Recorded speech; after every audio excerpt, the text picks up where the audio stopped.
ஸ்ரீ சிவசங்கரா தேவனே, ஸ்ரீ சிவசங்கரா தேவனே. மந்திரமாவது நீரே, வானவர் மேலது நீரே.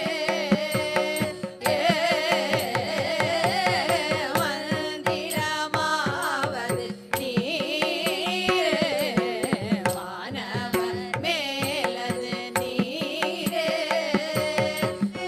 நமசிவாய நமசிவாய நமசிவாயவே, நாவினில் குகந்த நாமம் நமசிவாயவே.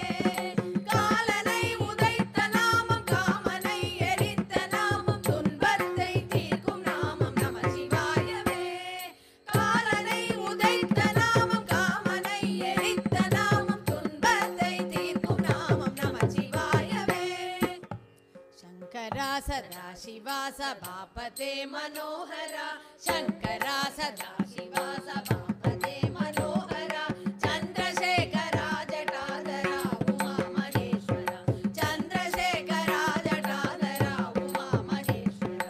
शंकरा शंकरा शंकरा शिव शंकरा, शंकरा शंकरा. பிறை சூடி பெருமானே அருளாளா, பித்தா பிறை சூடி பெருமானே, நான்மறை அறங்கள் ஓங்க, நற்றவாம் வேள்வி மல்க, மேன்மைகொள் சைவ நீதி விளங்குக, உலகம் எல்லாம். நம பார்வதி பதையே, ஹர ஹர மகாதேவா. தென்னாடுடைய சிவனே போற்றி, எந்நாட்டவர்க்கும் இறைவா போற்றி. Shankaram Sivashankaram. Question from Hyundai sir. தீரா குறைக்கு தெய்வமே முடிவு என்று வள்ளலாரும், பாழ்வாழ்வு என்னும் இப்படுமாயிலே என்னை விதித்தனையே முருகா என்று அருணகிரியாரும், குற்றம் நீ குணங்களும் நீ என்று அப்பர் சுவாமிகளும், காலம் செய்த கோலமடி கடவுள் செய்த குற்றமடி என்று கவிஞர் கண்ணதாசனும் கூறுகின்றனரே, இது ஏன்? உலகத்தில் குறையில்லாத மனிதர்களே இருக்க முடியாது. அதனால்தான் பெருமாளை பற்றி சொல்கிற போது குறை ஒன்றும் இல்லாத கோவிந்தான் அப்படிங்கிறாங்க. அதான் ஒரு கடவுள் என்கிற உயர்ந்த நிலைக்கு போன பின்னால் வேணால் குறை இல்லாமல் இருக்கலாம். அவர்கள் இந்த உலகத்தில் இந்த ஆன்மீக பரிணாமத்தில் இருக்கிற போது கட்டாயம் குறைகள் இருந்தே தீரும். ஆனால் அந்த குறைகள் என்பவை அந்த ஆத்மாவை இன்னும் பக்குவப்படுத்துவதற்காக இருக்கக்கூடிய விஷயங்களை தவிர, ஒரு வால்மீகி இருக்கான், அவன் ரத்னாகரன் என்ற பெயர் கொலைகாரனாகவும் கொள்ளைக்காரனாகவும் காட்டில் இருந்தான். இப்போது ஒரு ரிஷி வந்து சொல்கிறார், இதெல்லாம் ஏன்பா செய்கிறேன்ட்டு. என்ன செய்யுது, என் பொண்டாட்டி பிள்ளை குட்டிங்களை காப்பாற்றணும், இந்த பாவத்தில் அவங்க பங்கு வாங்கிக்கிறாங்களான்னு. ஒய்நாட்டுனா போய் கேட்டுனுவான்னு. அவங்க சொல்கிறாங்க, இல்லை எங்களுக்கு சாப்பாடு போடுறது உன் டியூட்டி, பாவத்தில் நாங்கள் பங்கு வாங்க மாட்டோம். அப்போ திருப்பி வந்து அந்த ரிஷிக்கிட்ட கேட்குறான், நான் என்ன பண்ண சொல்லுங்கன்ட்டு. இப்போ அவர் சொல்கிறாரு, ராமான்னு சொல்லி உட்காரு அப்படின்னு. இவனுக்கு ராமா சொல்ல வரல. எதிரில் இருக்கிற ஒரு மரம், ட்ரீ அதை காட்டி இது என்னன்றார், மரான்றான், அதை சொல்லுன்றார். இப்போ மராம வந்துட்டு அப்படியே தலைமையில் புத்து முளைச்சி, வான்மீகம்னா புத்து. அப்போ ரத்னாகரனாக இருந்தவனுடைய தலைமையில் புத்து முளைச்சி வால்மீகி ஆகி அவன் தான் ராமாயணத்தை பாடினான். அந்த ராமாயணத்தை இன்றைக்கி எல்லாரும் ஊதுவத்தி கற்பூரம் காட்டி ஆர்த்தி காட்டி பூஜை பண்ணிட்டு உக்காந்துருக்காங்களோ இல்லையா. அப்போ ஒரு கொள்ளைக்காரங்கிறதுனால அவன் எழுதிய ராமாயணத்துக்கு மரியாதை இல்லாமல் போல. அப்போ hate the sin but not the sinner. ஒரு செய்த தவறுகளை நீ வந்து பாரு, தவறு செய்தவனை பார்க்காத அப்படின்னு அர்த்தம். Hate the sin but not the sinner. அவன் செய்த தவறு தான், ஆனால் யார் செய்தானோ அவனை நீ பார்க்க வேண்டியதில்லை. இப்போது கடவுள்ன்றோம். இப்போ கடவுள் வந்து கிருஷ்ணர், அவர் ஜெயிலில் போட்டு சொந்த பிரதரை சித்திரவதை பண்ணிகிட்டு இருந்த போது கூட சாத்வ குணத்தோடு இருந்தான். ஸோ அவகிட்ட கிருஷ்ணர் பால் குடித்தார். அதுக்கப்புறம் ஒருத்தி மகனாய் பிறந்து ஒரு இரவில் யசோதைக்கிட்ட வளர்றாரு. அவகிட்டையும் பால் குடித்தார். அவள் என்ன, கொஞ்ச நேரம் கொஞ்சுவா, கொஞ்ச நேரம் அடிப்பா. அதுக்கு ரஜோகுணம்னு பேர். எந்த சூழ்நிலையிலையும் காமாக இருக்கிறது சத்துவகுணம்னு பேர். சாத்வீகம், சத்துவகுணம். இந்த கம்சன் ஏவி விட்ட ராட்சசி இருக்கா இல்லையா, பூத்தனா, அவள் பால் கொடுத்தா கிருஷ்ணரை கொலை பண்ணணுங்கிறதுக்காக. அவகிட்டையும் அவர் பால் அருந்தினார். ஆனால் அதுக்கு என்ன பேர், தமோ குணம்னா கெட்ட குணம். இப்போ நீங்கள் யாரை இன்றைக்கி கிருஷ்ணர்னு சொல்லி கிருஷ்ண பரமாத்மா என்று சொல்லி வழிபடுகிறீர்களோ அவர்கிட்டையும் சத்துவகுணமும் இருக்குது, தமோ குணமும் இருக்குது, ரஜோகுணமும் இருக்குது. ஏன்னா 3 தாய்மார்களிடத்தில் அவர் பால் அருந்தினார். அதனால் இந்த உலகத்தில் யாராக இருந்தாலும் ஒரு 7 தலைமுறையினுடைய நல்லது கெட்டது வரும். இந்த உலகத்தில் நீ பிறந்தியானா 7 தலைமுறைக்கு உள்ளது உனக்கு வந்தே தீரும். ஆனால் நீ இந்த பிறவியில் ரொம்ப அன்பிளமிஷ்ட் கேரக்டராக இருக்கலாம். ஆனால் உன்னுடைய பெரியவங்க செஞ்சது, நீ செஞ்சது எல்லாமே சேர்ந்து ஒரு பிறவிக்கு வந்து தான் தீரும். And every one undergoes different experiences. And அவனுக்கு வாழ்க்கையில் வரக்கூடிய அனுபவங்கள் இருக்கு இல்லையா, அந்த அனுபவங்கள் தான் அந்த கர்மாவுக்கு காரணமாகவும் அந்த கர்மாவை போக்குகிற விஷயங்களாகவும் இருக்கும். கர்மாவுக்கு காரணமும் இருக்குது, போக்குகிறது ரெண்டுமே அனுபவம் தானே. ஒரு நெருப்பில் கை வைக்கக்கூடாது, வச்சாச்சு. அப்போ நெருப்பில் கை சுட்டுடுச்சு, அது ஒரு அனுபவம். நெருப்பில் கை வைக்கிற போது சுட்டுச்சு இல்லையா, அது ஒரு அனுபவம். அதனால் அனுபவங்களினுடைய புடன்தான். அதனால் ஆதிசங்கரர் கேட்குறாரு, கிம் சாரே சம்சாராங்கிறார். கிம் சாரேன்னா இந்த உலக வாழ்க்கையில் என்ன தான் எசன்ஸுன்றார், என்ன இதில் இருக்குது, what is the lesson we should learn from this சம்சார வாழ்க்கை. இதுக்கு அவர் என்ன பதில் சொல்கிறாரு, சம்சாரே சாராங்கிறார். வாழ்க்கையில் நாம் பெறுகிற பல்வேறு விதமான அனுபவங்கள் தான் அதனுடைய ஜூஸ்ன்றார். ரொம்ப சிம்பிள். ஒரு பழம் இருக்குது, அந்த பழன்றது என்ன, அதனுடைய ஜூஸ். அந்த மாதிரி இந்த வாழ்க்கை என்ற பழத்தில் நீ பெறுகிற பல்வேறு விதமான சாரங்கள் இருக்கு இல்லையா, அதுதான் வாழ்க்கையினுடைய அனுபவங்கள். உலகத்தில் நல்லவனும் இல்லை, கெட்டவனும் இல்லை. ஆனால் அந்த காஸ் எஃபெக்ட் தியரி படி அவனவனுடைய செயல்களுக்கு உள்ள தண்டனை அவனுக்கு உண்டு. அதனால சொன்னேன், செயலை வெறு, செய்பவனை வெறுக்க தேவையில்லை. has been destined to play that particular role. ஒரு ட்ராமா நடக்குது, அதில் ஒருத்தன் ஹீரோ, ஒருத்தன் வில்லன். அப்போது வில்லன்ன்றவன் நிஜமாக வில்லனா? இப்போ எம்என் நம்பியார் எத்தனை சினிமாவில் வில்லனாக இருந்தார். அவர் நிஜ வாழ்க்கையில் ரொம்ப நல்லவர். சபரிமலை பெரிய குருசாமி, அங்கே ஒரு காட்டேஜ் எல்லாம் கட்டி விட்டுருக்கிறாரு, அந்தளவுக்கு பெரிய ஆள். ஆனால் சினிமாவில் அவர் வில்லன். நடிக்க வந்த பாத்திரத்தை வைத்து கொண்டு ஒரு ஆளை ஜட்ஜ் பண்ண தேவையில்லை. இந்த ஜட்ஜ்மெண்ட் நாட்டுன்னுவாங்க. யாரையும் ஜட்ஜ் பண்ணாமல் இருக்கிறது இல்லையா, அதுதான் உலகத்தில் பெரிய நல்ல குணம். கடவுளே ஒரு ஆத்மாவை அதனுடைய ஊழி தீர்ப்பு நாளில் கயாமத் டேன்னுவாங்க. ஊழி தீர்ப்பு நாள் கயாமத் டே, டேன்னுவாங்க, ஜட்ஜ்மெண்ட் டேன்னுவாங்க. அப்போ தான் அவர் ஜட்ஜ் பண்ணுறாராம், நல்லவனா கெட்டவனா என்ன ஏதுன்னு சொல்லி. So you and I in this worldly life itself are judging somebody is good, somebody is bad, which is irrelevant. When God himself is judging on the judgment day, why we should judge people when we are alive, when they are alive? இதெல்லாம் உங்களுக்கு புரிஞ்சா நீ யாரையும் இருக்க தேவையில்லை. கடவுள் அப்படி தான் அவனை படிச்சிருக்காருன்னு நினச்சிட்டு போயேன் இல்லையா. You cannot change things. அது தானாகவே மாறும். உலகத்தில் ஒவ்வொருத்தனும் அவனவனுடைய அனுபவங்களால் தான். அவரவர் அனுபவம் அவர் தம்மை அறிவது. நல்லார் பொல்லார் என நாடுவது ஏன் நெஞ்சமே.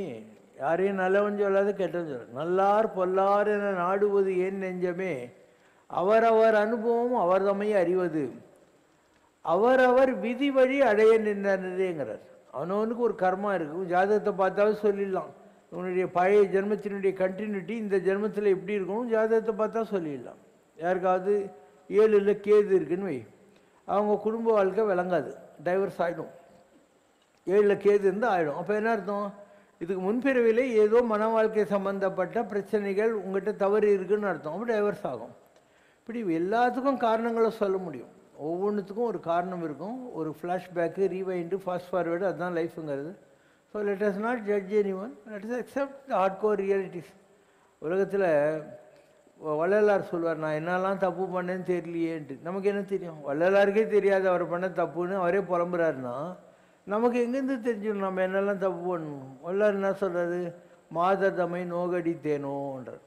யாரையாவது பெண்களை மனசு நோக்கிற மாதிரி நான் பண்ணனா, கல்யாணம் கட்டிக்கிறான்றது, லவ் பண்ணுறன்றது, அதுக்கப்புறம் நீ சரியில்லை அப்படின்னு சொல்லி அவளை சீட் பண்ணுறது, இது கூட ஒரு தப்புன்றார். மாதத்தமை நோக்கடித்தேனோ, கொண்ட பொருள் பறித்தனோ, கிளிவழியில் முள்ளிட்டேனோ. ரோட்டில் நீ ஏதோ அசால்ட்டாக முள்ளை வீசி போயிருப்பேன், அது யார் காலையாவது குத்தும், அது அந்த பாவம் உனக்கு தான் வந்து சேரும். அண்டு ஒரு ஆள் உக்காந்துன்னு இருக்கான், ஒரு மாடு ஓடுது, இந்த கசாப் கடைக்காரன் வெட்டுறதுக்கு கச்சி தூக்கின்னு ஓடி வர்றான். எந்த பக்கம் மாடு போச்சுன்னா நீ இந்த பக்கம்னாக்கா அந்த பாவம் உனக்கு வந்துடுது. நீ சொன்ன இந்த பக்கம் போச்சுன்னு சொல்லிட்டு அந்த பாவம் உனக்கு வருது. இப்படியெல்லாம் நிறைய நம்முடைய புராணங்களில் நம்முடைய பாகவதங்களில் நிறைய விஷயம் இருக்குது, எதெல்லாம் தப்பு இல்லைன்னு. நீ இந்த தப்புங்களை பார்க்க ஆரம்பித்தானா உலகத்தில் வாழவே முடியாது, ஒரு நிமிஷம் கூட வாழ முடியாது. அதனால் அது பாட்டுக்கு அது இருக்கும், இது பாட்டுக்கு நீ இருக்கணும். கடலில் அலைகள் இருக்கும், சுழல்கள் இருக்கும், ஆனால் நீ குளிக்கணும்னா குளிச்சு தான் ஆகணும். கடலில் அழகுது சுழல் இருக்குதுன்னாக்கா நீ குளிக்காமே இருக்க வேண்டியதுதான் வாழ்க்கையில். அப்போ வாழ்க்கை என்ற போராட்டத்தை நான் தவிர்க்கணும்னு யாராவது நினச்சி எங்கேயாவது போய் உட்காந்துருந்தா அங்கே கூட அந்த கர்மா வந்து தொலையும். நீ தப்பிக்கணும்னு நினச்சி எங்கேயாவது போய் உட்காரன்னு அங்கேயும் அந்த கர்மா வரும், ஏதோ ஒரு வகையில் வரும். அதனால் you cannot avoid karma. For every action there is an equal and opposite reaction. For every credit there is a corresponding debit. இவ்வளோதான் வாழ்க்கை. Question from Govindan sir. நீ என்னிடத்தில் உன்னுடைய பழைய ஜென்ம தொடர்பினால் வருகிறாய். உனக்கு வேறு சாமியாரிடத்தில் பழைய ஜென்ம தொடர்பிருந்தால் நீ அவங்க கிட்ட போவ என்று ஒரு அருளுரையில் சொல்லும் தாங்கள் அதே அருளுரையில் நான் தான் உனக்கு பாக்கி, அதனால் தான் உன்னை கூப்பிட்டிருக்கிறேன், உனக்கு நல்லது செய்தே ஆகணும் என்றும் தெரிவித்திருக்கிறீர்கள். ஆனால் இங்கு ராமராஜ்யத்தில் எவ்வித பிரதிபலனும் எதிர்பாராமல் பணியாற்றும் சம்ரக்ஷணா தொண்டர்களை பற்றியும் பல வருடங்களாக தங்களுடைய அடியவர்களாக இருக்கும் சம்ரக்ஷணா அன்பர்களை பற்றியும் சமீபத்திய அருளுரை ஒன்றில் தாங்கள் குறிப்பிடுகிற போது நீங்கள்தான் எனக்கு பாக்கி வைத்திருக்கிறீர்கள் என்று குறிப்பிட்டிருக்கிறீர்கள். இந்த இரண்டு நிலைப்பாடுகளையும் தெளிவுபடுத்தி அருள வேண்டுகிறோம். நாங்கள் தான் தங்களுக்கு ஜென்மாந்திர பாக்கியை வைத்திருக்கிறோம் என்றால் அந்த பாக்கியை எவ்வாறு இந்த ஜென்மத்தில் நாங்கள் தீர்க்க வேண்டும்? உங்களுக்கு தெரிஞ்சாலும் தெரியாவிட்டாலும் பகவத்கீதையில் கிருஷ்ணன் என்ன சொல்கிறாரு, எது நடந்ததோ அது நன்றாகவே நடந்தது, எது நடந்து கொண்டிருக்கிறதோ அது நன்றாகவே நடந்து கொண்டிருக்கிறது, இனி எது நடக்குமோ அது நன்றாகவே நடக்கும். இதுதான் எசன்ஸ் ஆஃப் பகவத்கீதா. அதனால் முன்னர் நமது இச்சையினால் பிறந்தவும் இல்லை. பாரதியார் நம்ம நினச்சிக்கிட்டு இந்த உலகத்தில் பிறக்கலை. முதல் இடைக்கடை நம் வசத்தில் இல்லை. பாஸ்ட்டு ப்ரெசன்ட் ஃப்யூச்சர் எதுவும் நம்முடைய கண்ட்ரோலில் கிடையாது. You are only witnesses, you are not performers. உங்கள் வாழ்க்கையில் நடக்கிற எல்லா விஷயத்தையும் நீங்கள் சாட்சிகளாக இருந்து பார்க்கிறீர்களே தவிர யூ ஆர் நாட் பெர்ஃபார்மர்ஸ். அதனால் சாட்சி மட்டுமே மனிதா தெய்வம் நடத்துகின்ற நாடகம் இது. தேவரும் அறியா பூடகம். கடவுள் தான் இந்த ட்ராமா நடத்துகிறார். ஏன் நடத்துகிறாரு அது தேவர்களுக்கே தெரியாது. தேவரும் அறியா பூடகம். என்ன செய்துவிடும் நம் ஜாதகம். நம் ஜாதகம் எப்படி இருந்தால் என்ன, அதெல்லாம் மாத்திர பவரு இந்த கடவுளுடைய ட்ராமாவில் இருக்குது. என்ன செய்துவிடும் நம் ஜாபகம். இறைவன் மனம் வைத்தால் சாதகம் எல்லாமே தானாக நடக்கும். அதனுடைய போக்கில் நம்ம யாருமே பெர்ஃபார்மர்ஸ் கிடையாது. we are all witnesses in the given drama of God. Now the scene in God's drama is this temple. இதுதான் பேக்ட்ராப். இதில் நீங்கள்லாம் உட்காந்துருக்குறீங்க, அவங்க பாட்டு போனாங்க, இவங்க பாட்டு பாட போகிறாங்க, கோயில் சாமி அலங்காரம், உனக்கு உப்புமா சாப்பிட்ணுன்னு இருக்குது, பழம் சாப்பிட்ணுன்னு இருக்குது, சாக்லேட் சாப்பிட்ணுன்னு இருக்குது. என்றைக்கு உனக்கு உப்புமா பாக்கியம் இன்றைக்கி உப்புமா கிடைக்கும், என்றைக்கு தோசை பாக்கியம் இன்றைக்கி தோசை கிடைக்கும். இது கூட நம்ம கண்ட்ரோல் இல்லை இல்லையா. நான் ஒரு வேளை தோசை போட்டு வைக்கிறேன், இன்றைக்கி நீ வரலன்னு வச்சுக்கோ, அன்றைக்கி உனக்கு தோசை பாக்கி இல்லை. அடுத்து கேட்டுக்கோ. Question from கல்யாண கிருஷ்ணன் ரவிசங்கர், சென்னை. இங்குள்ள பூரண பிரம்மம் சந்நிதியில் தியானம் செய்யும் பொழுது நம் உடலில் பல அதிர்வலைகளை உணர முடிகிறது. இது எல்லா கோவில்களிலும் உணர முடியுமா அல்லது ஒரு குறிப்பிட்ட சன்னதியில் மட்டும் அதிகமாக உணர முடியுமா? இது அந்த தெய்வத்தின் அபூர்வ சக்தியா அல்லது பக்தர்களின் ஆத்ம சக்தியா? தயவு செய்து விளக்கு. ஆதிசங்கரர் சிவபெருமான் கிட்ட சொல்கிறார், சிவனே, வெறும் பிச்சை பாத்திரத்தை எடுத்துகிட்டு நீ போனேன்னா உனக்கு யாரையா பிச்சை போடுவாங்க. நான் ஒரு ஃபஸ்ட் கிளாஸ் குரங்க வச்சுருக்கேன், அது ஆடாத ஆட்டமெல்லாம் ஆடும், பாடாத பாட்டெலாம் பாடும். அந்த குரங்கை உன் கையில் கொடுக்குறேன், அதை பிடிச்சின்னு போ, நிறைய பேர் பிச்சை போடுவாங்க அப்படிங்கிறார். என்ன குரங்கு அப்படின்னா அவர் சொல்கிறார் மனஸ் கபிம், என் மனமாகிய குரங்கு. இப்போ உலகத்தில் யாராக இருந்தாலும் மனசு அடங்காது. மனமடக்க கல்லார்க்கு வாயேன் பராபரமே, மனதுக்கண் மாசு இளநாதல் அனைத்தரன் ஆகல நிறைவேற, சினமடக்க கற்றாலும் சித்தியெல்லாம் பெற்றாலும் மனமடக்க கல்லார்க்கு வாயேன் பராபரமே தான் தாய்மானவர் சொல்லுது. மனசு அடக்கிறதுங்கிறது ஈஸி இல்லை. மதகரி யானையை அடக்கிடலாம் ஒரு அங்குசத்தை வச்சு. மனசு இருக்கு இல்லையா, இதை நான் உன் கண்ணை கட்டி மூக்கை பொத்தி வாயில் துணியை அடித்து உன் காதில் வந்து பஞ்சு வச்சு உன் கையங்காலையும் கட்டி ஒன்று ஒரு இருட்டு ரூமில் கொண்டு போய் 8 பூட்டு போட்டால் கூட உன் மனசு அமெரிக்கா வரைக்கும் போய்ட்டு வரும். அதனால் மனசுங்கிறது அவ்வளோ ஈஸியான விஷயம் அல்ல. அந்த மனசு அடங்காமல் இருக்கிறதுக்கு வந்து இந்த உலகத்தில் நீ எங்கே இருந்தாலும் ஒரு சினிமா பார்த்துருந்தா கூட மைண்டு வேறு எதுலேயோ போயிட்டே இருக்கும். நீ எந்த இடத்துக்கு போனாலும் கூட அந்த இடத்துல முழுசாக உன்னுடைய மனசு ஒடுங்காது. நீ மகரிஷிக்கு போ, வேதாத்திரி இதுக்கு போ, இல்லை ஆர்ட் ஆஃப் லிவிங்க்கு போ, எங்கே போய் எந்த தியானம் அவங்க கற்றுக் கொடுத்தாலும் அதில் சும்மா ஒரு 2 நிமிஷத்துக்கு உனக்கு தியானம் வந்தால் பெரிய விஷயம். அண்ட் 20 மினிட்ஸ் அவங்க சொல்கிறாங்க இல்லையா, அதில் தியானம் 20 நிமிஷம் வர்றதுக்கு ரொம்ப நாள் ஆகும், 10 மாதம் ஆகும். ஒரு குழந்தைய பேக்கிற மாதிரி தான் மனசு அடக்கிறதுன்றது. அப்போ இந்த இடத்துல ரொம்ப ஈஸியாக எஃபோர்ட்லெஸ்ன்னு சொல்கிறோம். அது ஏன் மனசு ஒடுங்குதுன்னா, ஒரு காரணம் இங்கே இருக்கிற டிவைன் எனர்ஜி, ரெண்டாவது காரணம் இங்கே இருக்கிற அபண்டன்ட் ஆஃப் ஆக்சிஜன். உங்கள் மூக்கிலிருந்து போகிற எல்லா கார்பன் டை ஆக்சைடையும் இந்த மரங்கள் அப்படியே ஆக்சிஜனை மாற்றி பிராணவாயுவை மாற்றி உங்கள் மூக்குக்குள்ளே தெரியாமையே விட்டுருக்குது. ஸோ நீ ₹1 கார்பன் டை ஆக்சைடு விட்டால் உனக்கு ₹10 ஆக்சிஜன் கிடச்சின்னு இருக்குது. So when you get automatically த பிராணவாயு பிராண சக்தி, யூ வில் ஃபீல் ரீஜுவினேட்டட். ஒரு சினிமா கொட்டாய்க்கு போகிறேன், ஒரு மாதிரி ட்ரௌஸியாக ஆயிடுறேன். இன்டர்வெல்லில் வர்றபோது கொஞ்சோண்டு ரிலீஃப் கிடைக்குது. சினிமா கொட்டாயை விட்டு வந்து 10 நிமிஷம் மவுண்ட் ரோட்டில் நடக்கிற போது கொஞ்சம் நல்லா தெளிவாகிடுறேன். அந்த மாதிரி இந்த இடத்துல இவ்வளோ எனர்ஜி இருக்கிறதுனால ஓசோன்னு சொல்லுவாங்க, இல்லை O2ல் ஹையஸ்ட் லெவல்னு வச்சுக்கோ. அதனால் உனக்கு ஒரு ரிஃப்ரெஷ்டு ஃபீலிங் வருது. இது உனக்கு கோஆப்ரேட் பண்ணும். உன்னுடைய மனசு அடங்கிறதுக்கு இந்த எக்ஸ்ட்ரா பிராணவாயு ஆக்சிஜன் கோஆப்ரேட் பண்ணுது ஒன்று. ரெண்டாவது, எந்த இடத்துல எல்லாமே நல்லதாக இருக்கும், எங்கே எந்த விதமான கெட்டதும் இல்லையோ. கடவுள் யார்?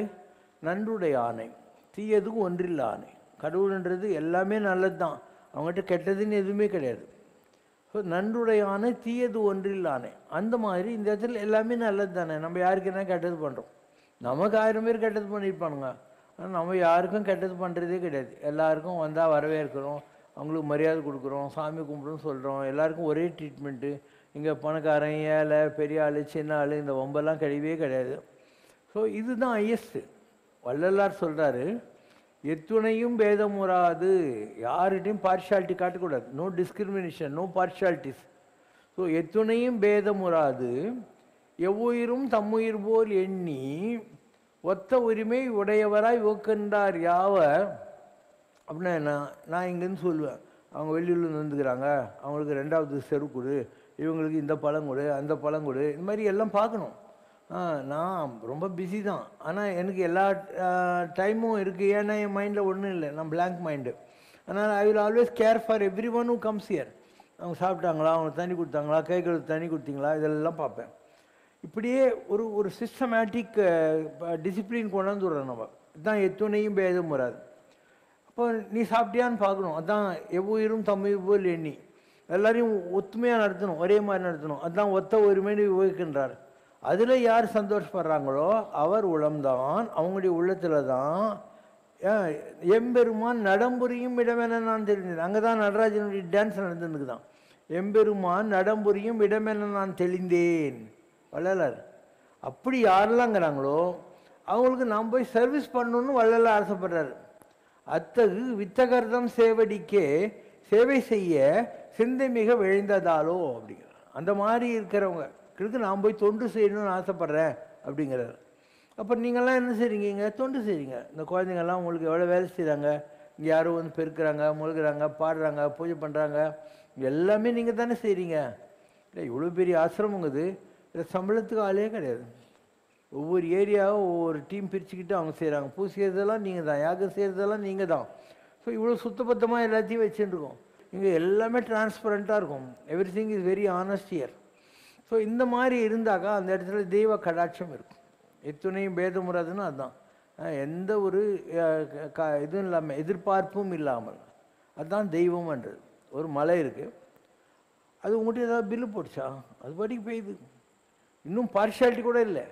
ஒரு வயல்வெளியிலையும் பாயுது, சலசலத்தோடு ஆற்றுலையும் பாயுது, பாறை மேலேயும் பெய்யுது, கல் மேலேயும் பெய்யுது, சாக்கடையிலையும் பெய்யுது. அந்த மாதிரி வர்றவன் நல்லவன் கெட்டவன்லாம் பார்க்க முடியாது, எல்லாரையும் ஒரே மாதிரி நடத்தணும் நாம். அந்த மாதிரி நீ மலை மாதிரி ஆயிடு. நீங்கள் உட்காந்துக்கிறீங்க, உங்கள் மூக்குக்குள்ளே காற்று போயிட்டு வந்துக்கிட்டு இருக்குது. உன் மூக்குக்குள்ளே ஜாஸ்தி வருவான், அவங்க மூக்குக்குள்ளே கம்மியாக போவோன்னு காற்று சொல்லி நீ கேள்விப்பட்டிருக்கியா? அந்த மாதிரி ஆயிடு. மலை மாதிரி ஆயிடு, காட்டு மாதிரி ஆயிடு. ஆறு இருக்குது, ஆறு அது பாட்டிக்கு ஓடின்னு இருக்கும். நீ அதில் போய் விவசாயத்துக்கு தண்ணி எடுத்துக்கலாம், கரண்ட் எடுக்கலாம், தண்ணியிலிருந்து குடிக்கிறதுக்கு தண்ணி எடுத்துக்கலாம், குளிக்கிறதுக்கு தண்ணி எடுக்கலாம். இன்னும் நிறைய பேர் புத்தி கெட்டு போய் ஆற்றுக்கு பக்கத்துலேயே போயிட்டு அங்கேயே கழுவிங்க கூட வர்றான். ஆறு ஏண்டா நீ கழுவுறன்னு கேட்குமா? நீ என்ன வேணால் பண்ணிக்கோ. அந்த மாதிரி தனக்காக மென்காசு வீசவில்லை, தனக்காக சோழ நதி பாய்வதில்லை, தனக்காக கார்மேகம் பொழிவதில்லை. மனிதன் மட்டும் தனக்காக வாழ்கின்றான். இந்த உலகத்திலேயே ரொம்ப அறிவாளின்னு நினைக்கிற மனுஷன்தான் ரொம்ப சுயநலம் பிடிச்ச நாய்.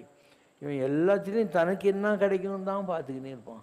அதனால தான் இவன் உருப்படாமையே இருக்கான். இயற்கையை பார், அந்த மாதிரி நீ ஆகு. அதனால தான் ஒருத்தனை பார்த்து என்ன கேட்குறாங்க, what is your true nature அப்படின்வாங்க. Nature is your true nature.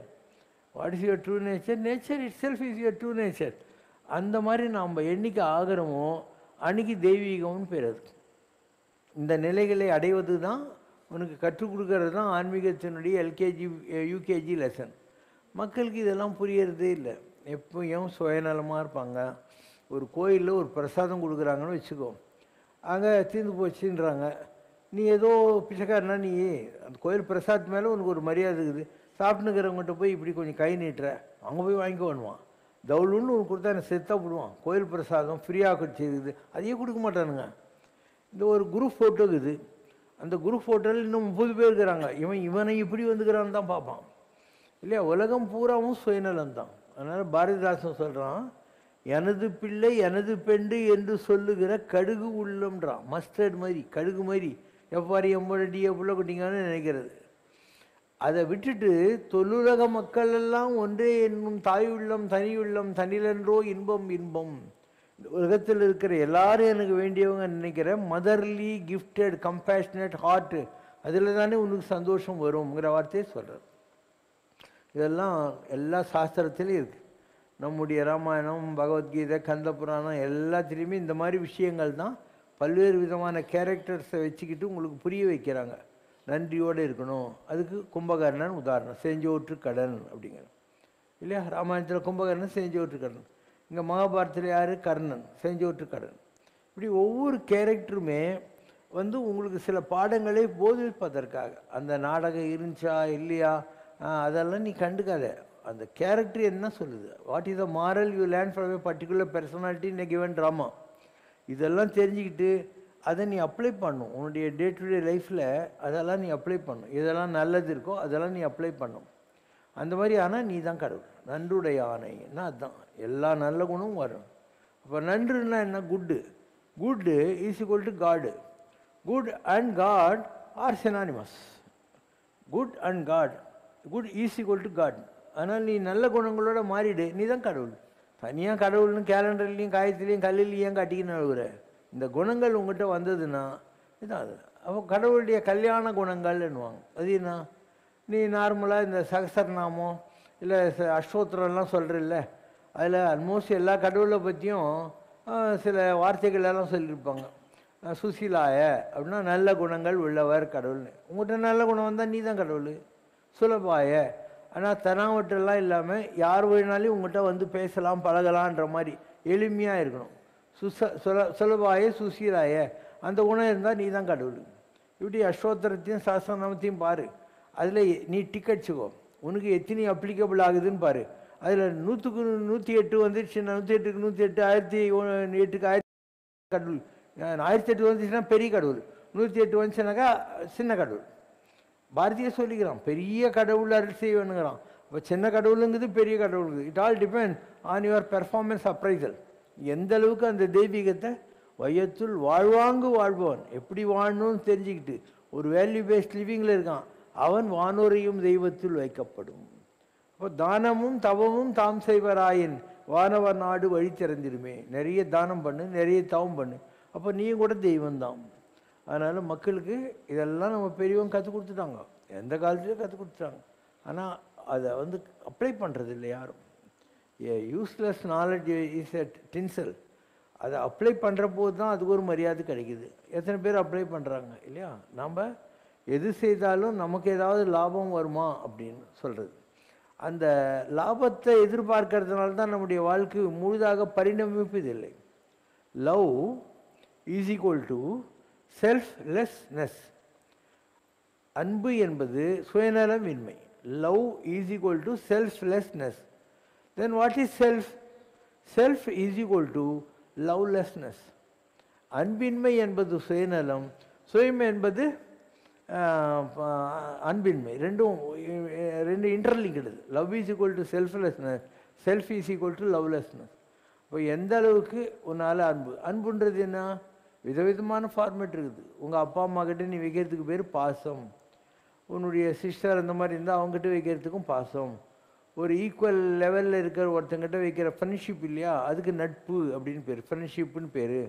அந்த மாதிரி கடவுள்கிட்ட நீ வைக்கிற லவ் இருக்கு இல்லையா, the love you show for God is called as bhakti. கடவுள் உங்கள்கிட்ட வைக்கிற அன்பு இருக்கு இல்லையா, அதுக்கு பேர் அருள். நீ வச்சா கடவுள்கிட்ட பக்தி, அவர் உங்கள்கிட்ட வச்சா அதுக்கு பேர் அருள். இதுதான் வாழ்க்கை. அன்பு இல்லாத விஷயமே இல்லை. கம்பர் அழகாக சொல்கிறாரு, அன்பு என்பது ஒன்றன் தன்மைன்றாரு. அது என்னான்ட்டு யாருக்கு தெரியுங்கிற வார்த்தையில் ஒருத்தங்கிறான், அவன் குடிசையில் இருக்கிறான், எல்ஐஜி, எம்ஐஜி, ஹெச்ஐஜி, பங்களா, இப்படி ஒவ்வொரு வீட்டுக்கும் ஒரு பேர் வச்சுக்கிறதில்ல. குடிசை, இது எல்ஐஜி, இது எம்ஐஜின்னு சொல்லிக்கினே போகிறேன். பங்களான்னு சொல்கிறேன். ராஜா இருந்தால் அதுக்கு என்ன பேர்? அரண்மனை, பேலஸ்.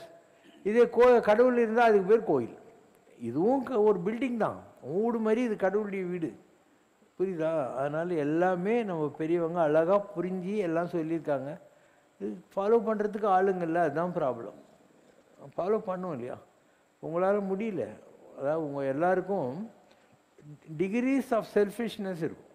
சில பேர் 50 மார்க் வாங்கியிருப்பீங்க, சில பேர் 80 மார்க் வாங்கியிருப்பீங்க, சில பேர் ஃபெயில் கூட ஆகியிருப்பீங்க. உங்களால் அந்த சுயநலத்திலேருந்து வெளியே வர முடியறதில்ல. ஒரு ஒய்ஃபு, அவளை ஹஸ்பண்ட்காரன் ரொம்ப நல்ல ஒய்ஃபு, இந்த மாதிரி ஒரு ஒய்ஃப் இருக்குமா அப்படின்னு கேட்குறான்னு வையேன், என்ன அர்த்தம்? அவன் குளிக்கிற போது ஓடி போய் அவனுக்கு முதுகு தேய்ட்டு விட்டு, அவன் துணியை துவைச்சி அவனுக்கு ஒக்கனையாக சமைச்சு போட்டு இதெல்லாம் பண்ணால் ஒய்ஃப் மாதிரி வருங்களான்னுவான்.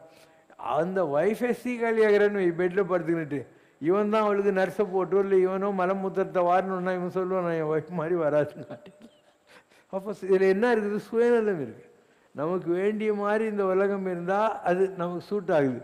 நமக்கு சூட் ஆகுது, நம்ம சுயநலத்துக்கு சூட் ஆகுற மாதிரி இருந்தால் அது நமக்கு பிடிக்கிறது இல்லை. இவ்வளோ தான் லைஃப்ன்றது. லைஃப்பில் எதுவும் நிஜம் இல்லை. நீ பார்க்கிற உறவுகள், நீ பார்க்கிற துறவு, 199 சாமியார் துறவுன்றது என்ன? ஒரு வேஷம். அவன் சும்மா காஃபி கட்டின்னு கையில் வாத்தோட்ட குச்சி வச்சுக்கிட்டு இப்படின்னு சொல்லின்னுக்கிறான். அவன் எதை விட்டான் பாவி? 199 சாமி ஃப்ராடு தான் இந்த நாட்டில். ஆனால் மக்களுக்கு என்ன, அந்த வேஷம் புரியுது. என்ன மாதிரி ஜாலியாக பேண்ட் ஷர்ட் போட்டுன்னு உட்காந்து அட்டடிச்சாக்க புரிய மாட்டேங்குது உனக்கு. இதே நான் தாடி வச்சுட்டு தலையில் எல்லாம் கட்டின்னு இப்படி கண்ணை முன்னு உட்காந்தா பெரிய சாமியார் ஆடுவேன் இல்லையா? இப்போ நான் இங்கே இருக்கேன்னு, யாரோ புதுசாக வராங்க, அவங்க என்னை பார்த்ததே இல்லைன்னு. அப்போது எங்கிட்டையும் கேட்பாங்க, சாமி எப்போ வருவாருன்ட்டு. அடுத்து கேட்டுக்கோ. Question from Harish K. Jain. Hi Namma Baba. If there was a soul which was mistakenly taken by Yama, and before that soul is returned to the earth, the body is burnt, and the karma of that soul is not still fulfilled. So is there a possibility that it can choose a body that is present already in its age, and whose soul has left from its body, and continue in this new body to clear its karma? எரிச்சிட்டா முடியாது. ஒரு operation தியேட்டரில் ஒரு almost near டெத்தில் இருந்தாலோ, இல்லை ஒரு வேளை புதைக்கிறாங்கன்னா அந்த பாடி இருக்கணும். இப்போ அனானப்பட்ட அருணகிரிநாதர் இருக்கார். சம்பந்தாண்டான் என்ன பண்ணுறாரு, இவர் கிளி வடிவில் கிளிகோபுரத்து மேலே தன் உடம்பை வச்சுட்டு பாரிஜாத புஷ்பத்தை கொண்டாந்து வல்லாள தேவராஜனை காப்பாற்றுறதுக்கு போயிட்டார். சமந்தானம் என்ன பண்ணுறான், அந்த உடம்பை எடுத்து எரிச்சிடுறான். திருவண்ணாமலை கோயிலில் இந்த சைடு கேட்டு இருக்கு இல்லையா, பேக் சைடு, அங்கே எரிச்சிடுறான். அதனால் அவர் கிளியாகவே இருந்து போயிட்டார். அது மாதிரி பாடி இருந்தால், உடல் இருந்தால், அந்த தவறாக நடந்த விஷயத்துக்காக அதே உடம்புக்குள்ளே திருப்பியும் ஸ்பிரிட்டு வரலாம், அதில் சந்தேகம் இல்லை. இது மாதிரி ஆஃப்டர் டெத் எக்ஸ்பீரியன்ஸஸ் நிறைய இருக்குது. ஒரு பெட்டி ஜோன்ஸுன்னு ஒரு பொம்பளை, அவள் இந்த மாதிரி தான் ஆப்ரேஷன் தேட்டரில் இறந்துட்டான்றாங்க. அவளுக்கு தான் இறந்து போயிட்டோங்கிறதெல்லாம் நல்லா தெரியுது.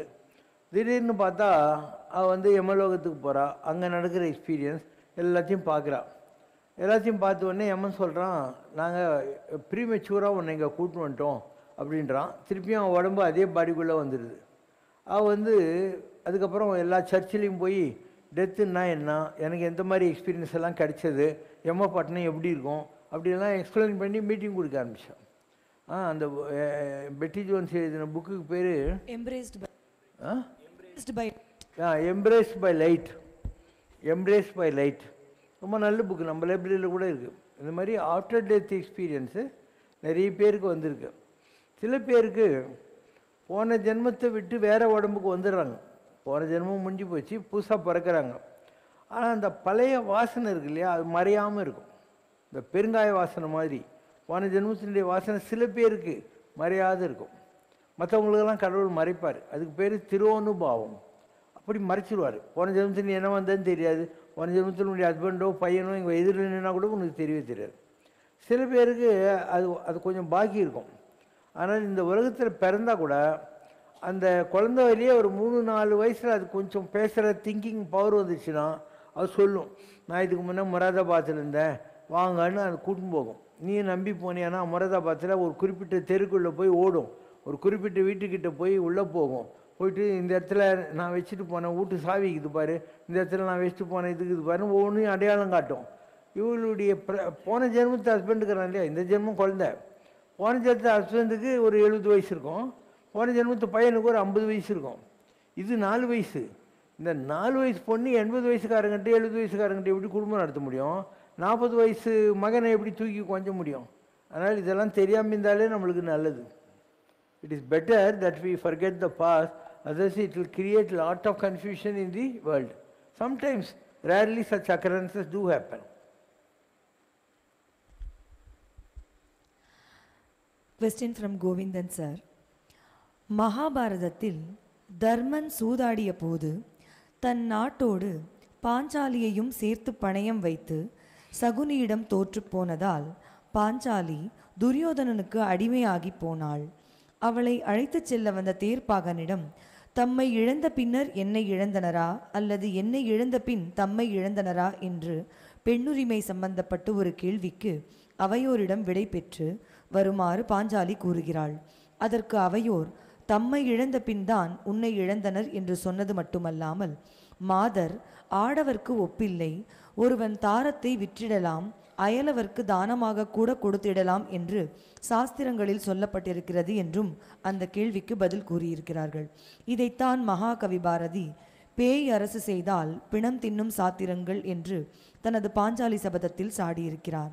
அதே சமயத்தில் இராமாயணத்தில் தன்னிடம் வாங்கிய 2 வரங்களில் ஒரு வரத்தை தனது நேசம் மிகுந்த புதல்வன் ஸ்ரீராமனுக்கு எதிராகவே கைகேயி பயன்படுத்திய போது தனது தாரத்தை தனது அடிமை என்று தசரதன் ஒருபோதும் நினைக்கவில்லை. கொடுத்த வரத்தையும் அவளுக்கு மறுதளிக்கவில்லை. மாறாக தான் அவளுக்கு கொடுத்த வாக்கை காப்பாற்றியிருக்கிறான். இந்த 2 நிகழ்வுகளையும் ஆன்மீக ரீதியிலும் உலகியல் ரீதியிலும் எப்படி பார்க்கிறீர்கள்? ரெண்டனோட கண்டெக்ஸ்ட் வேற. தசரதன் போரிலே அவனுக்கு தேரோட்டி உதவி செய்ததற்காக கைகேயிக்கு வரம் கொடுத்துருந்தான். So it's almost like a barter deal. நீ எனக்கு ஹெல்ப் பண்ண, நான் உனக்கு ஹெல்ப் பண்ணுறேங்கிற மாதிரி. அதையும் மகாபாரதத்தில் தர்மபுத்திரன் இருக்கிறான் இல்லையா, அவன் திரௌபதியை அடகு வச்சதையும் தம்பிமார்களை அடகு வச்சதையும் கம்பேர் பண்ண முடியாது. ஏன்னா இது வேறு கண்டெக்ஸ்ட், அது வேறு. இங்கே அதே மகாகவி பாரதி எழுதுகிறான், தம்பி எரிதழல் கொண்டு வான்றார். யார்? பீமன் கோவம் வந்து சொல்கிறானா, அண்ணன் வந்து அடாவடி பண்ணி இந்த திரௌபதியை அடகு வச்சான், தப்பது, உலகத்திலே இது வரைக்கும் யாராவது செய்வானா, அதனால் எரியிற கொல்லிக்கட்டையை கொண்டா தர்மனுடைய கையை நான் எரிக்கணும் அப்படின்னா, தர்மன் கையை நான் எரிக்க போகிறேன் அப்படின்றதுக்கு பீமனுக்கு கோபம் வந்ததாக மகாபாரதத்தில் பாஞ்சாலி சபத்தில் இருக்குது. அப்போ ஏன் இந்த தவறுகள் நடக்கின்றன என்றால், இது ஒரு விஷுவல் திங்கிங். இவங்க 2 பேர் சூது விளையாடுறாங்க. அப்போது அவன் என்ன சொல்கிறான், துரியோதனை, எனக்கு சூதெல்லாம் விளையாட தெரியாது, நான் பெட்டு வைக்கிறேன், எங்கள் மாமா சகுனி விளையாடுவார் அப்படிங்கிறான். அதனால் இதெல்லாம் ஏன் நடக்குதுன்னா, இந்த பாஞ்சாலி வந்ததே இவங்களெல்லாம் பழி வாங்கிறதுக்காக தான் வந்தான். அதாவது பாஞ்சாலி சபதம் எதுக்காக இருக்குதுன்னா, அந்த பாஞ்சால தேசத்து ராஜாங்கிறான் இல்லையா, அவனுக்கு துருபதனுக்கு திருஷ்டதும்மன் திரௌபதி 2 பேர் பிறக்கிறாங்க. இவங்க உலகத்தில் வந்ததே இந்த மகாபாரத யுத்தத்தை நடத்தி மண்ணின் பூபாரம் குறைப்பதற்காய் வடமதுரை தான் பிறந்தான்னு கிருஷ்ணர் உலகத்தில் வந்ததே பாப்புலேஷன் எல்லாம் முடிச்சுட்டு கணக்கு முடிக்கிறதுக்காக தான் வந்தான். அதுக்கு ஏற்ற மாதிரி இந்த கேரக்டர்ஸ் எல்லாம் பண்ணாங்க. ஏன் பண்ணாங்க, இந்த துரோணர் இருக்கிறார் இல்லையா, அவங்ககிட்ட யாச்சகம் கேட்க போகிறார் பாஞ்சால தேச ராஜாங்கிட்ட. 2 பேரும் கிளாஸ்மேட்ஸு.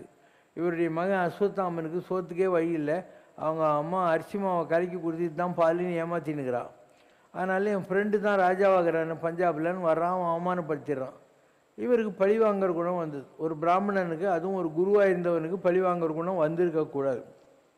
அதனால் என்ன பண்ணுறான், அர்ஜுனனை கொம்பு சீவி அவனுக்கு தனக்கு தெரிஞ்ச வித்தெல்லாம் கற்றுக் கொடுத்து, அர்ஜுனனுக்கு ஏகலைவம் போட்டியாக வந்துடக்கூடாதுன்னு சொல்லிட்டு அவ்வளோ நல்லவனை கட்ட விரலை வெட்டி எல்லாம் பண்ணி தேர்காலில் துருபதனை அந்த இழுத்து, நான் உனக்கு பாதி ராஜ்யம் கொடுக்குறேன் போ அப்படின்னு அவமானப்படுத்தினான். அந்த நேரத்துக்கு அவனுக்கு ஒரு வழி இல்லை. அதனால் அந்த பாவி என்ன பண்ணுறான், ஒரு யாகம் வளர்க்குறான், செய்வன செய்யறதுக்கு ஆபிச்சாரம்னு சொல்லுவாங்க. பண்ணி அந்த யாக நெருப்பில் தான் இந்த திரௌபதியும் இவனும் வந்தாங்க, திருஷ்டதும்மனும் வந்தாங்க. இப்போ எதுக்காக இந்த யாகம், மகாபாரதத்தில் எல்லாரையும் கொல்றதுக்கு. அதனால் ஒரு நெருப்பிலிருந்து வந்தவங்க தான் திரௌபதியும் திருஷ்டதும்மனும். இப்போ இது ஆல்ரெடி டிசைடட், இப்படி தான் இது நடக்கும் அப்படின்ட்டு ஏற்கனவே டிசைட் ஆகிட்டு. அதுக்காக இந்த அவன் கெட்ட நேரம் வருது, இவன் அவளையே அடகு வைக்கிறான். ஏன்னா இந்த மாதிரிலாம் கணக்கு இருக்குது, இப்படிலாம் கஷ்டப்படணும், அவமானம் பண்ணணும் அப்படின்னு இருந்தது. நாட்டை இழக்கணும்னு இருக்குது. அஜ்ஞாத வாசத்தில் போய் தனியாக இருக்கணும், அது வரைக்கும் 13 வருஷம் இருக்கணும்னு ஒவ்வொருத்தரும் போய் காட்டிலையும் மோட்டிலையும் உட்காந்துட்டு பல விதமான அனுபவங்கள். வேறு நாட்டில் போய் ஒருத்தன் பொம்பளையாக மாறி போயிட்டு டான்ஸ் கற்றுக் கொடுத்துன்னுக்குறான் அர்ஜுனன். பீமன் அங்கே சமையல் வேலை செஞ்சுன்னு இருக்கான். இப்படி ஒவ்வொருத்தரும் ஒரு வேலை செஞ்சுன்னு இருந்தாங்க இல்லையா. மகாபாரதம் பூராவும் இப்படி தான் நகருது. ஸோ லாஸ்ட்டில் மகாபாரதத்தில் இன்றைக்கி இருக்கிற முடிவு வர்றதுக்கு என்ன காரணம்னா, ஏற்கனவே இட்ஸ் ரிட்டர்ன், இப்படி தான் நடக்கும், இவங்கெல்லாம் தப்பு பண்ணுவாங்க, தப்புக்கு அவங்க தண்டனை அனுபவிக்கணுங்கிறது. அண்ட் கிருஷ்ணனுக்கு அது சூட்டாச்சு. ஏன்னா அவர் எல்லாரையும் அழிக்கிறதுக்கு தான் வந்துக்கிறாரு, வேடிக்கையாக அழிக்கலான்னு. அவர் நினச்சிருந்தா ஒரே நாளில் ஒரு ஆட்டம் பாம்பு போட்டு நாகசாகி ஹிரோஷிமா அழிச்ச மாதிரி அழிச்சிருக்கலாம்ல. ஏன் மெதுவாக என்ஜாய் பண்ணி அழிக்கிறாரு, நல்ல யோசனை, எல்லாத்தையும் என்ஜாய் பண்ணி ஏன் அழிக்கிறாரு. He's decided already finish this world. அதனால் மகாபாரதத்தில் லாஸ்ட் சீன் ஒன்று வரும். அதில் பரிபர்கன் ஒருத்தரை கிருஷ்ணர் மலை மேலே தலையை வெட்டி உட்கார வச்சுருந்துருப்பார். இவங்கெல்லாம் பீத்திக்குவாங்க, நான் தான். அவர் இல்லை, மலை மேலேருந்து பார்த்தோமா அவன் தான், வாங்க அவனை போய் கேட்கலான்னு. மலை மேலே இருந்த பரிபர்கன் அவகிட்ட கேட்குறாங்க, நாங்கள் யார் நல்லா சண்டை போட்டோம் சொல்லு, நீ தானே மலை மேலேருந்து எங்களெல்லாம் பார்த்தேன்னு. அவன் சொல்கிறான், நீங்கள்லாம் யார், ஏன்றான், இந்த கிருஷ்ணனை தவிர நான் யாரையும் பார்க்கல. ஒரு பணக்காரனுக்கு பொழுது போலனா 2 பக்கம் கேரம் போர்டு அவனே விளையாடுவான், 2 பக்கம் சீட்டு அவனே கழிச்சு போட்டு ஆடிக்கின்னு இருப்பான். அந்த மாதிரி கிருஷ்ணன் தான் 2 சைட்லேயும் எல்லா ஆட்டம் ஆடினா, நீங்கள் யாருமே அங்கே இல்லையே அப்படின்னா. அதுதான் நிஜம். கிருஷ்ணன் உலகத்தை முடிக்கிறதுக்கு வந்தான், அவன் அதை ஜாலியாக பாட்டு போனான், வித் ஒரு கன்செப்ட் டிஃப்ரென்ஸ் பண்ணான். அதுக்கப்புறம் அவன் சொல்கிறான், உங்கள் தாத்தா பீஷ்மர் மண்டையை போட போகிறாரு, வாங்க அவர்கிட்ட நல்ல விஷயம்லாம் தெரிஞ்சுக்கோங்க, உத்தராயணம் புண்ணிய காலம் வந்துச்சு, அவர் உயிர் பிரிய போகுதுன்னு. இவங்களெல்லாம் பார்த்த உடனே பீஷ்மர் அம்பு படிக்கையில் இருக்காரா, அவர் ஒவ்வொன்றும் அழுகுறாரு. எல்லாம் கேட்குறாங்க, என்ன தாத்தா நீங்கள் மலை குலைந்தாலும் நிலை குலையாத மாவீரனாச்சே, ஏன் அழுகுறீங்கன்ட்டு. அப்போ அவர் சொல்கிறாராம், இது இருக்கானே இந்த கிருஷ்ணா, இவன் சாட்சாத் பரமாத்மா பகவான், இவங்க கூட இருந்து காத்தாலேருந்து சாயந்தரம் வரைக்கும் உங்களுக்கு ஒரு ஐடியாவாக கொடுத்து உங்களை எத்தனை விதமான பிரச்சனைகள் வந்தபோது எல்லாத்துலேயும் காப்பாற்றி கொண்டு வந்தானே, இவன் மாத்திரம் உங்கள் கூட இல்லாமல் இருந்தால் நீங்கள் எவ்வளோ கஷ்டப்பட்டுப்பீங்க நினச்சா எனக்கு அல்கல்கியாக வருதுன்னாராம். அப்போ கிருஷ்ணர் கூட இருந்தே இவ்வளோ கஷ்டப்பட்டாங்க. கிருஷ்ணருடைய சகாயம் இல்லைன்னா பஞ்சபாண்டவர்கள் என்ன பண்ணுவாங்க, நாய்ப்படுமோ நரிப்படுமோ தரிப்படுமோ சொல்லத்தான் படுமோன்ற மாதிரி கஷ்டப்பட்டுப்பாங்க. அதனால் மகாபாரதம் எல்லாம் உங்களுக்கு எதுக்காக இந்த மாதிரி டிஃப்ரெண்ட் கேஸ் ஸ்டடிஸ் எல்லாம் வைக்கிறாங்கன்னா, உலகத்தில் எதுவும் நிஜம் இல்லை. காரணம் காரியம் கற்றவை கற்பவை அனைத்தும் நற்கரிசி நாரணன். எல்லாத்தையும் கடவுள் டிசைட் பண்ணிடுறார். உலகம் யாவையும் தாமுல வாக்கலும், உலகத்தை படைக்கிறார். நிலை பெறுத்தலும் ஸ்டெபிலைஸ் பண்ணுறார். காத்தல் ஸ்டெபிலைஸ் பண்ணுறார். உலகம் யாவையும் தாமுல வாக்கலும் நிலை பெறுத்தலும் கடைசியில் என்ன பண்ணுறாரு? நீக்கலும்.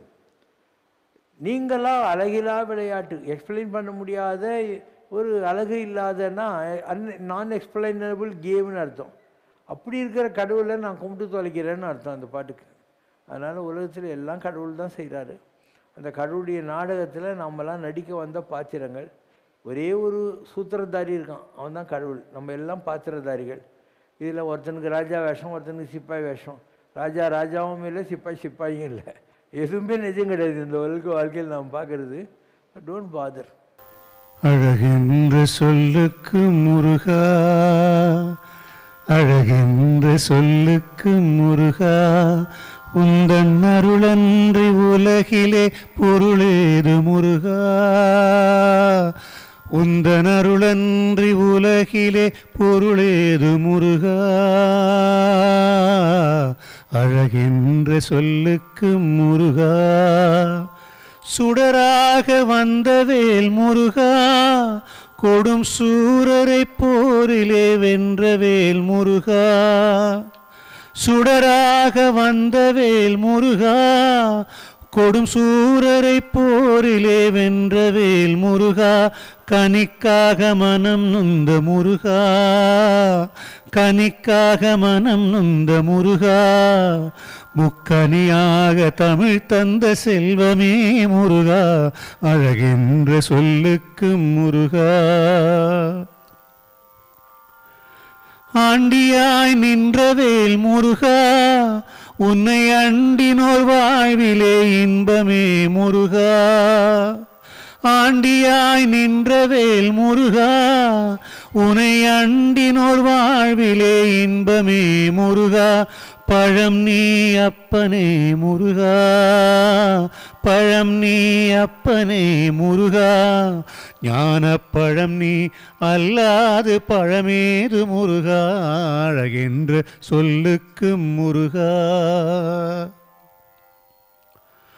குன்றாடும் குடிகொண்ட முருகா, குன்றாரும் குடிகொண்ட முருகா, பக்தர் குறை தீர்க்கும் வள்ளல் நீ அல்லவோ முருகா, குன்றாரும் குடிகொண்ட முருகா, பக்தர் குறை தீர்க்கும் வள்ளல் நீ அல்லவோ முருகா, சக்தி உமை பாலனே முருகா, சக்தி உமை பாலனே முருகா, மனித சக்திக்கே எட்டாத தத்துவமே முருகா, அழகென்ற சொல்லுக்கு முருகா.